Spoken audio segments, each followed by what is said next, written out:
Yeah, obviously, this week was exciting for our program to be able to host a, first round NCAA tournament game. Give a lot of credit to our administration, facilities people. They've been great to be able to set to this. We walked down the field for warm-ups. It was electric. It felt like a big game environment. So I think our kids felt that. Our alumni base is outstanding. To be able to play a NCAA game in front of all the fans of New Jersey lacrosse is I think something that was great for our program today, and to have success and to play well certainly gives us a chance to keep playing with this group and staying together, and having a chance to practice another week and get ready for next weekend. Hey, Coach, congrats first of all. Can you speak on what's it like coaching Colin and Ross? I'll say this: two great young men, great leaders, great teammates, and pretty dynamic players. I thought Colin was the best he's been this year, and certainly needed him, in a winner go home type of game. And Ross, he's been our quarterback and the guy we put the ball in the stick a lot of. And to have 8 goals and the dominant performance that he had, certainly proud of both of them. And we've got some great guys, in our locker room that help them get ready. And I know Colin will be the first one to tell you that if it wasn't for guys like Dom Carter and James Ringer and Eric Hennig, Eric Savetti giving him, he's always the last one to leave the practice field, getting extra shots. And I think you do that for games like today. Thank you.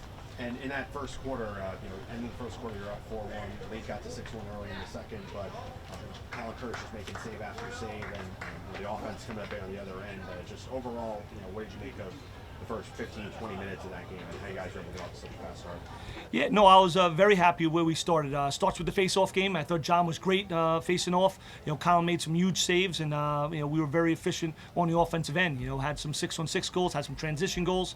So obviously Harvard's a good team. They're well coached. They wouldn't be here if they weren't. And obviously they took some punches and closed the gap a little bit. But proud of our guys the way they came out of halftime and was able to get some stops defensively. John did a great job again facing off.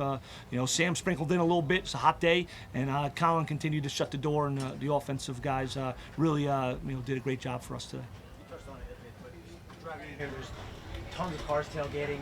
The stands are packed. The hill has a ton of people. Just playing in that atmosphere, how much do you think your guys kind of were juiced up by it? How much did it help when, for example, at halftime, Harvard kind of cuts the lead, you guys bounce right back and end up blowing them out? How much did it help to play in that atmosphere? Yeah, I think when they grow up as youth and high school players in the backyard practicing and being recruited, and then obviously have a chance to become Scarlet Knights, and they're working out early in the morning, they go into class, they're doing doubles, and we start practice in January, and it's not like this in January for practices or February games. So I think you put all that time in, and this is the reward. The reward is to play in the month of May, to play in big games and big atmospheres, and have the fans so electric and supportive of what you're doing on the field. So very happy for them. They've earned it, and proud of all they've accomplished, and thankful that we get the chance to stay another week together.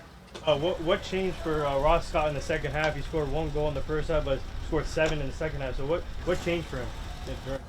I think we were sharing the ball and keeping everyone involved. Like Coach Sermon does a great job with the offensive guys, and I think there were some matchups that we were able to win. And he's a dynamic player.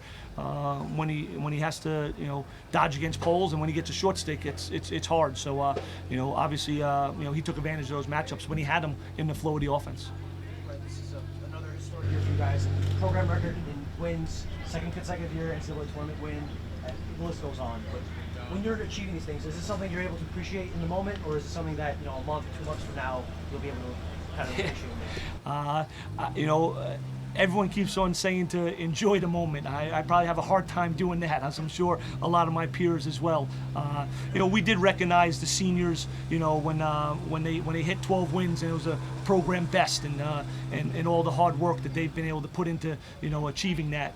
And certainly we had one young man on our team that had played in a Big Ten championship game, and now we had everyone in this roster play in the Big Ten championship game. So I think there's some milestones, and we keep on chipping away at it. This program has been to the quarterfinals.